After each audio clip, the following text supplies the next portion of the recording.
तो नमस्कार। नमस्कार, जय हिंद दोस्तों। आज हम बात करने वाले हैं हमारे उत्तर प्रदेश पुलिस की पीएसी के जवान सौरभ सचान जी से। ये वर्तमान में यूपी पीएसी में कार्यरत है और ये अपने बारे में बताएंगे कि कौन सी बटालियन में है अभी और किस जिले में इनकी पोस्टिंग है। नमस्कार सौरभ जी। नमस्कार नमस्कार। जैसा कि हमारे दोस्त ये मित्र ही हैं, इन्होंने बताया कि मेरा नाम सौरभ चान है और मैं इस समय वर्तमान में सेकंड बटालियन सीतापुर में तैनात हूँ और फिलहाल बटालियन से बाहर ड्यूटी पर हूँ। और मैं हाल ही में जो पिछली भर्ती हुई है उसमें सिलेक्ट हुआ था 49,567 में, और अभी जॉब कर रहा हूँ मजे से। और अभी जो नई भर्ती आई है तो चाहूंगा कि आप लोग भी सिलेक्ट होकर आएं और अपने देश की सेवा लें आगे। तो कैसा लग रहा है, मतलब आप पहले ड्यूटी किस तरीके की है आपकी, आप इस बारे में बताइए थोड़ा हमारे दोस्तों को, नए युवाओं को। ड्यूटी तो ये रहती है जैसे कि अब जब सिलेक्शन होता है उसके बाद 6 महीने की मतलब ट्रेनिंग रहती है। 6 महीने जी। ट्रेनिंग करने के बाद हम लोग आते हैं बाहर ग्राउंड में। ग्राउंड में फिर व्यवहारिक प्रशिक्षण के रूप में 3 महीने करा दिए जाते हैं। उसमें ड्यूटी करनी होती है, बताया जाता है क्या है क्या नहीं है, कैसा मतलब बाहर ड्यूटी आपको करनी है, पब्लिक से कैसे बातचीत करनी है, पब्लिक में कैसा रहना है। ये सब चीजें में थोड़ा थोड़ा छोटा छोटा ज्ञान दिया जाता है।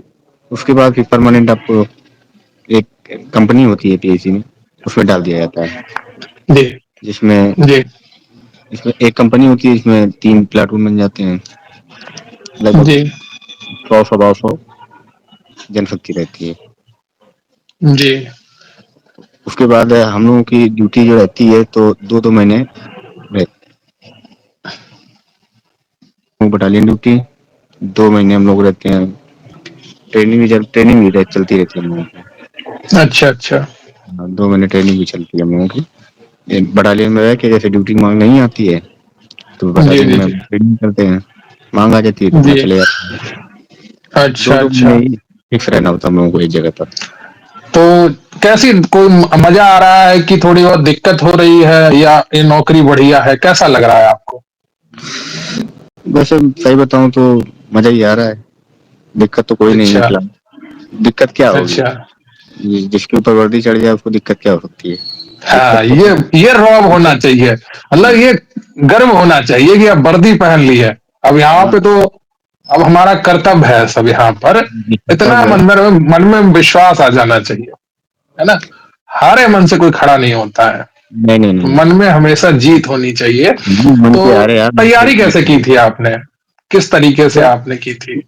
तैयारी हमारी रही थी? तैयारी तुम काफी समय से कर रहे थे, लेकिन जो असल तैयारी हुई थी जब हमारी वैकेंसी आई थी उसके पहले से कर रहे थे। जी। और जब वैकेंसी आया तो उस समय मतलब फिर हमने रिवीजन पे ज्यादा फोकस किया। अच्छा। और मेन हमारा टारगेट रहा था हिंदी जी और जी। रीजनिंग। ये 100% मतलब अगर 4 पोर्शन आए थे जब हमने एग्जाम दिए थे, जी सैंतीस जी। सैंतीस और 38 38 के। जी जी। जी। तो जैसे 37 का अगर हिंदी आई है तो हमने 37 के 37 मारने की कोशिश की है, क्योंकि ये प्लस पॉइंट अच्छा। रहता है। हिंदी और जी जी। रीजनिंग प्लस पॉइंट रहता है, ये हमें पूरे नंबर दिलाती है। जी जी। जी। और हमारे हिसाब से और हिंदी और रीजनिंग में ज्यादा फोकस करना चाहिए। मैथ का जो पोर्शन है तो मैथ में मैंने जो अब तक एग्जाम दिए हैं तो मैथ नॉर्मल ही रहती है, बहुत ज्यादा उच्च हाई लेवल नहीं जरूरत है कि आप एसएससी लेवल की पढ़ने लगे। जी उसकी जी। जरूरत जी। नहीं है। मैथ मैथ नॉर्मल रहती है, मैथ में भी रीजनिंग डाल देते हैं लोग। हम्म। तो इस वजह से रीजनिंग का पोर्शन ज्यादा हो जाता है। जी जी। जी। हाँ, मैथ के जैसे 38 क्वेश्चन आने हैं तो 38 में हो सकता है 15 मैथ के डालें और उसमें भी रीजनिंग डाल देते हैं जो मैथ से मिलती जुलती रीजनिंग होती है। हाँ हाँ हाँ हाँ। हाँ, तो इस वजह से तो कैलेंडर और सीरीज वीरीज के कुछ क्वेश्चन मैथ वाले में रहते हैं। हाँ मैथ में रहते हैं। तो ये सब रीजनिंग हाँ का ही पोर्शन है वैसे देखा जाए तो। हाँ हाँ। अच्छा, एक चीज और बताइए, जो रीजनिंग का लेवल क्या रहता है? रीजनिंग का लेवल भी नॉर्मल ही रहता है मेरे हिसाब से। आप अच्छा जैसे अच्छा। एसएससी का जो रीजनिंग रहती है ना, नॉर्मल जी जी। एसएससी की रीजनिंग जो पहले हमने पढ़ी थी तो नॉर्मल ही आती थी। तो अच्छा वही अच्छा अच्छा। लेवल होता है। इसमें बैंकिंग लेवल ज्यादा की नहीं कठिन आती है। नहीं आता यहाँ पर, है ना। नहीं, बैंकिंग लेवल का और नहीं इस आता। बार भर्ती भी काफी बड़ी है, तो ज्यादा कठिन होने की संभावना भी कम हो जाती है। हाँ हाँ बिल्कुल।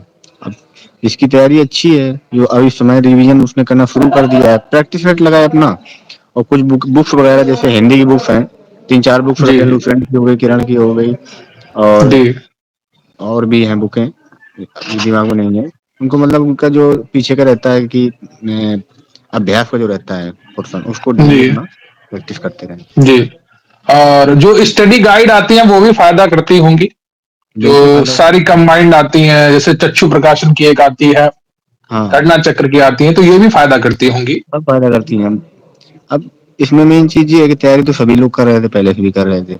जी अब जी उनको जी। ज्यादा से ज्यादा रिवीजन में फोकस करना चाहिए, प्रैक्टिस सेट हाँ वगैरह में फोकस करना चाहिए। हाँ। अच्छा, शॉर्ट्स नोट्स आपने बनाए थे?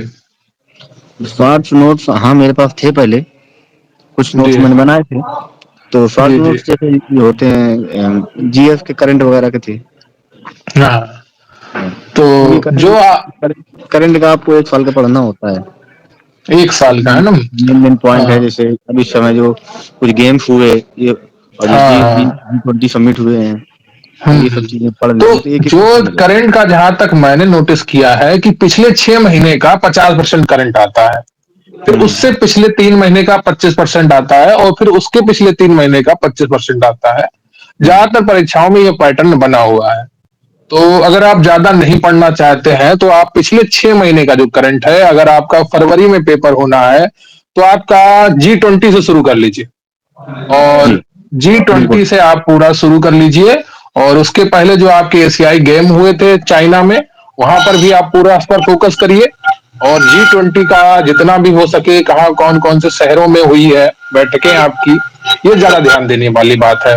और क्रिकेट वर्ल्ड कप भारत में हुआ था, कहाँ पर आयोजन हुआ, किसने कितने छक्के मारे, किसने रन ज्यादा बनाए, कौन फाइनल में मैन ऑफ द मैच था, तो इसकी जानकारी भी होनी चाहिए, है ना?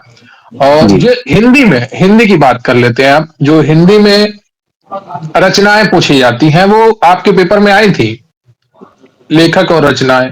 हाँ लेखक वगैरह 1-2 क्वेश्चन आते हैं, बुक्स अच्छा वगैरह के अच्छा। नाम पूछते हैं, 2 क्वेश्चन लगभग आ हाँ जाते हाँ। पिछली बार पेपर जब हुआ था पुलिस का, तो उसमें देखने को मिला था कि पड़ोसी देशों की मंत्रियों तक के नाम पूछ लिए थे, महिला मंत्री हैं। का, पाकिस्तान का, बांग्लादेश के। तो पड़ोसी देश भी काफी महत्वपूर्ण हो जाते हैं। हाँ, जो अपने तो पड़ोसी हैं, जो अपने आस-पास के हैं, इनका मतलब नॉलेज हाँ, होनी चाहिए। उनकी नॉलेज पूरी होनी चाहिए। तो इस तरीके से, और आपका भी पीएससी में है, जी, और पीएससी की भी वैकेंसी बाद में आएगी, लेकिन जो ज्यादा फर्क तो ट्रेनिंग में होता नहीं होगा, पीएससी कोई और फर्क नहीं रहता है, नागरिक पीएससी पुलिस। सिविल में कोई एग्जाम में कोई फर्क नहीं है। जी जी जॉब में थोड़ा फर्क हो जाता है कि हमको जो सिविल की है उसके अंडर में काम करना होता है। तो हम्म। जो कानून की व्यवस्थाएं जो होती हैं, धाराएं होती हैं, वो उनको ज्यादा नॉलेज में होती हैं, हम लोग को ये नॉलेज में नहीं रहती है। अच्छा अच्छा। अच्छा, धाराएं कितनी पूछी जाती हैं? धाराएं तो एक दो क्वेश्चन आ सकता है, ना, वैसे मुश्किल ही रहता है। धाराएं ज्यादा नहीं पूछी जाती है, कानून एक बार पूछ लिया जाता है कि महिला से जुड़ा हुआ कानून कब पारित हुआ, और हम्म। बालकों से जुड़ा हुआ कानून कब पारित हुआ। और इस समय धाराएं पूछने की संभावना भी कम है, क्योंकि कम रहता नई भारतीय न्याय संहिता आई है ना? तो पुरानी याद करवा के कोई फायदा नहीं होगा। है, कोई फायदा नहीं, और फिर ये सब चीजें एसआई लेवल की हो जाती है। हाँ, एसआई लेवल की हो जाती है, आपने सही कहा कि पुलिस वालों को ज्यादा धाराओं के चक्कर में सिपाही भर्ती में नहीं पड़ना है ना? और क्योंकि लड़कियों के धारा लिए आप क्या, जब आप पहुंचेंगे तो उसमें खुद पढ़ाया जाएगा, हाँ, पहले जो तो लड़कियां तैयारी कर रही हैं उनको किस तरीके से तैयारी करनी चाहिए, उनकी किताब क्या रह सकती है, इसके बारे में आप कुछ बता सकते हैं? लड़कियों के लिए तो ये मतलब बहुत ही सुनहरा मौका है, जी, क्योंकि तकरीबन 12,048 पद हैं। तो ये और उनके लिए तो बहुत ही बेस्ट है, क्योंकि अगर थोड़ा भी पढ़ने वाली लड़की है, थोड़ा भी हाँ। पढ़ती रही है, थोड़ा थोड़ा पढ़ती रही है, तो उसको अब ज्यादा मेहनत करने की जरूरत नहीं है, बस वो रिवीजन करे, प्रैक्टिस सेट लगाए, और आराम से रिलैक्स होकर हम्म जा, यही सब चीजें उसको जैसे मिलाती हैं। मेरे हिसाब से ज्यादा लड़कियों के लिए तो बहुत ही बेस्ट है। हम्म। तो अभी आप अपने बटालियन के साथ में हैं, तो यहाँ पर खाना कैसा मिलता है? खाना तो बहुत अच्छा मिलता है हम लोग। अच्छा अच्छा। तो ये पूरे सप्ताह का मेनू वाइज होता है कि किसी दिन भी कुछ भी? मेन्यू रहता है, मतलब फिक्स मेन्यू रहता है, स्पेशल रहते हैं, सब कुछ मिलता है, पनीर अच्छा। मिलता है, घी मिलती है, वो तो दबाओगे तो पता चल जाएगा, और मतलब खाने को दिक्कत अच्छा, और वर्दी का पैसा मिलता है सरकार की तरफ से? आता था। अच्छा, वर्दी भत्ता आता है। और सैलरी पहले महीने की लगभग कितनी शुरू होती है? जब हम लोगों की शुरू हुई तो पहले महीने जब आई थी तो एनपीएस वगैरह तो नहीं करता था, तो 30,000 हम लोगों की आई थी। अच्छा, अच्छा। 30,000 रुपए। 30,000। अभी तो महंगाई भत्ता भी काफी बढ़ गया है, तो 30,000 के ऊपर जाएगी सैलरी। हाँ, हम लोगों का लगभग 35 के बन पाए। हाँ, तो अभी पहले 32 था शायद महंगाई भत्ता, अब 49% हो गया है। तो 46% चल रहा था महंगाई भत्ता। अच्छा, 46% हाँ, है ना? 46% और 4% अभी फिर लगने वाला है जनवरी से, तो 50%। हाँ, 50%, तो काफी ज्यादा हो जाएगी अब सैलरी, 30 से ऊपर ही रहेगी पहले महीने की सैलरी। और एक साल में कितनी बढ़ जाती है लगभग पहले साल बाद? एक साल में लगभग 2-2.5 हजार रुपये बढ़ जाता है। फिर जैसे आपका इंक्रीमेंट भी लगता जाता है तो वो और ज्यादा बढ़ता जाता है। पहले अच्छा, साल के अच्छा। करेंगे तो लगभग 2.5 हजार बढ़ जाता अच्छा, अच्छा। तो आप आखिरी में है। जो कितने परसेंट बढ़ रहा है? चार, अभी तो फिलहाल 4% लग रहा है, इसके 8% भी लगता रहा है, 10% भी लगता रहा है, तो फिर मतलब उस समय। अच्छा, अच्छा। तो जो अभी युवा लोग तैयारी कर रहे हैं, उनके लिए आप क्या 2 शब्द अंत में कहना चाहेंगे? जो भी तैयारी कर रहे हैं मेरे हिसाब से ये बहुत ही बेस्ट भर्ती आई है, बहुत सही समय भी आई है, एज में भी आपको मौका दिया गया है। अब कोई ये नहीं कह सकता कि मैं एज हो गया, मैं क्लियर हो गया, ये हो गया। सब लोग आराम से बढ़िया तैयारी करिए मेरे हिसाब से, बिना टेंशन हो गए, बिना टेंशन में होगा, आराम से तैयारी करिए, आपका सिलेक्शन होगा। बस पढ़ने में ध्यान दीजिए, इस समय अपने आप को बंद कर लीजिए, सेट पढ़। अच्छा, तो एक सवाल जो बहुत लोगों के मन में रहता है कि सरकार भर्ती में धांधली कर लेती है, क्या आजकल ऐसा हो रहा है? नहीं, वो ऐसा कुछ भी नहीं हो रहा है, ये सब गलत अफवाह है। पढ़ने ये वाले सब आज बहाने भी हो बाजी रहे है हैं, ना? आज भी हो रहे हैं, आगे होते रहेंगे। है ना? ये तो लोग होते हैं, जब सेशन नहीं होता है बाद में कि ये धांधली है। अच्छा, पढ़ने वालों का भी 0.25 से रह गया है लेखपाल में, जैसे 83 में खराब गई है, तो उसमें पढ़ने वालों का रह गया है ना? और बहुत से पढ़ने वालों का जो मेरी जानकारी में है, तो ये कहना कि धांधलीबाजी हो गई या हो गई या सीटें बिक गई, बिल्कुल सही नहीं लगता है। अगर आपने तैयारी ढंग से नहीं की और पूरी ईमानदारी के साथ अगर आप तैयारी करेंगे, तो कहीं ना कहीं वो आपको फायदा देगा परीक्षा में।